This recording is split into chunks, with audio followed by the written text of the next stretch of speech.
اللہ رب العزت نے اپنے کلام مقدس میں ارشاد فرمایا وَلِلَّهِ الْمَثَلُ الْأَعْلَىٰ، اور اللہ کی سب سے بڑی شان ہے، اللہ کی سب سے بڑی شان ہے۔ اس آیت کریمہ میں اللہ تبارک و تعالیٰ نے اپنی شان کا اظہار فرمایا۔ یہ آیت کریمہ کا ایک ٹکڑا ہے، پوری آیت نہیں ہے، بیچ کا ایک ٹکڑا ہے، اور اس آیت کریمہ میں دو باتیں سمجھانا ہے،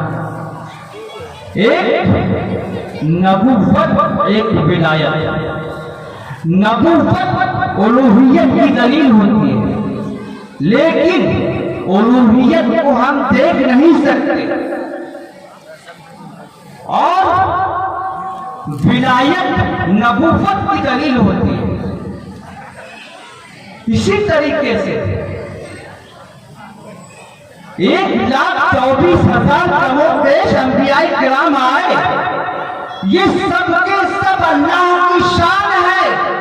لیکن میرے مصطفیٰ صلی اللہ تعالی علیہ وسلم اللہ کی سب سے بڑی شان ہے، میرے مصطفیٰ اللہ کی سب سے بڑی شان کا نام ہے۔ اسی طریقے سے اللہ تبارک و تعالیٰ نے 1,24,000 کم و بیش انبیاء کو دنیا میں مبعوث فرمایا۔ اس کی وجہ کیا تھی؟ ان انبیاء کرام کو بھیجنے کا مقصد کیا تھا؟ صرف مقصد ایک ہی تھا، میرے نبی کا پیغام بھیجنا، میرے نبی کی آمد کی خبر دینا۔ آدم تم جاؤ، جا کر میرے نبی کی بشارت دو، نوح تم جاؤ، میرے نبی کے آنے کی بشارت دو، زکریا تم جاؤ، میرے نبی کے آنے کی بشارت دو، یحییٰ تم جاؤ، میرے نبی کے آنے کی بشارت دو، ادریس تم جاؤ، میرے نبی کے آنے کی بشارت دو، ابراہیم تم جاؤ، میرے نبی کے آنے کی بشارت دو، لوط تم جاؤ، میرے نبی کے آنے کی بشارت دو، اسماعیل تم جاؤ، میرے نبی کے آنے کی بشارت دو، اسحاق تم جاؤ، میرے نبی کے آنے کی بشارت دو، یعقوب تم جاؤ، میرے نبی کے آنے کی بشارت دو،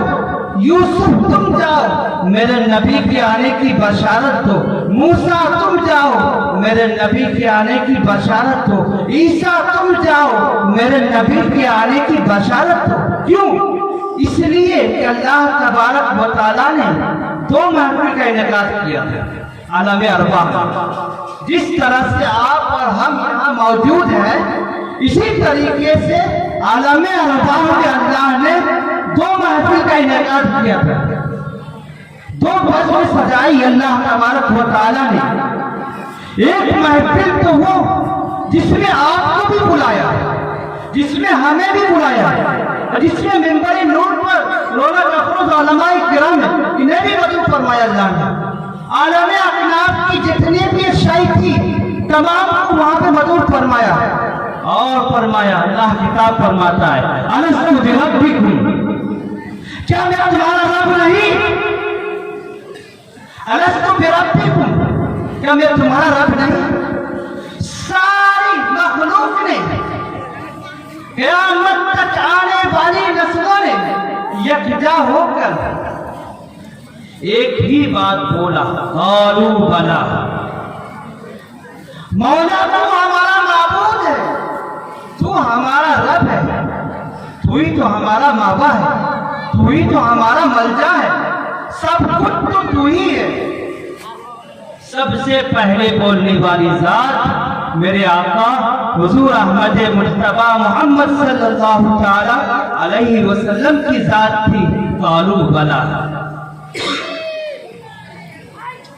اس کے بعد اللہ نے ایک مجلس اور انعقاد کیا، جس مجلس میں آپ کو بھی نہیں بلایا، آپ کو بھی نہیں بلایا، آپ کے آبا و اجداد کو بھی نہیں بلایا، آپ کے خاندان کو بھی نہیں بلایا، ہمارے بھی خاندان کو نہیں بلایا، بلکہ صرف اور صرف انبیاء کی ذات کو دعوت دی اللہ نے، انبیاء کرام کو دعوت دی، 1,24,000 کم و بیش انبیاء کو اللہ نے دعوت دی، اور اس محفل میں